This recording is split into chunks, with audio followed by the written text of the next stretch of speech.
In a bustling town, nestled between hills and rivers, there lived a beggar who wandered the streets each day, hands outstretched, eyes searching for compassion.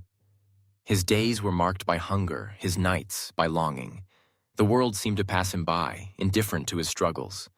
He wore rags that told of endless hardship, and his heart was heavy with questions. Why am I poor? Why does abundance flow to some, while I am left with so little? One day, news swept through the town like a gentle breeze. The Buddha would be passing by. Curious crowds gathered along the dusty roads, eager for a glimpse of the revered sage. The beggar, too, felt a spark of hope. Perhaps, he thought, the Buddha could answer the questions that haunted his soul. As the Buddha drew near, surrounded by followers, the beggar pushed through the crowd and fell at his feet. His voice trembled with desperation. "Master," he pleaded, "why am I poor while others have so much? What is true wealth, and how can I find it?" The Buddha regarded him with gentle eyes, full of compassion and understanding. He spoke softly so all could hear, weaving a story that would echo through the ages. Long ago, the Buddha began, there was a king renowned for his generosity. He invited all his subjects to a great feast, offering food, gifts, and kindness to every soul. Among the crowd, a poor man stood apart, clutching his empty bowl. As the king approached, the man averted his gaze, convinced that he was unworthy of the king's attention. He did not stretch out his hand, nor did he speak his wish. The king, seeing this, passed him by without giving. Later, the poor man lamented his fate, blaming the king for his lack.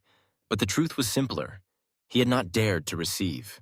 He had not believed himself worthy of abundance, and so abundance bypassed him. The beggar listened, his brow furrowed. The Buddha continued, "Wealth is not measured only in coins or possessions. True wealth begins within the heart. If you believe yourself unworthy, if you close your hand and heart to the world, you will remain poor, no matter how much passes by. But if you open yourself, if you greet each moment, each person with gratitude and generosity, then abundance will flow to you in ways you cannot imagine." The crowd murmured, some nodding in understanding. The Buddha smiled gently at the beggar. "Look around you. There are those who, though rich in gold, are poor in spirit. And there are those who, though lacking in possessions, are rich in kindness, wisdom, and love. True wealth is in giving, in sharing, in seeing yourself as part of the great tapestry of life. When you shift your focus from what you lack to what you can offer, your poverty dissolves." The beggar pondered these words. He realized that all his life he had focused on scarcity, on what he did not have. He had never considered the gifts he possessed, his resilience, his hope, his ability to smile even in hardship. Inspired, he began to greet others with warmth, to share his stories, his laughter, and whatever little he received. Days turned into weeks, and the beggar's world began to change. People responded to his kindness, offering food, shelter, and companionship. He discovered that by giving, he received more in return. The town, once indifferent, now embraced him as one of their own. As time passed, the beggar understood the Buddha's teaching.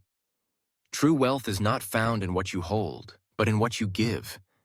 It is measured by the richness of your spirit, the generosity of your heart, and your willingness to see abundance everywhere. And so his question, "Why am I poor?" was answered not by gold, but by wisdom. Poverty fades when gratitude and giving become your way.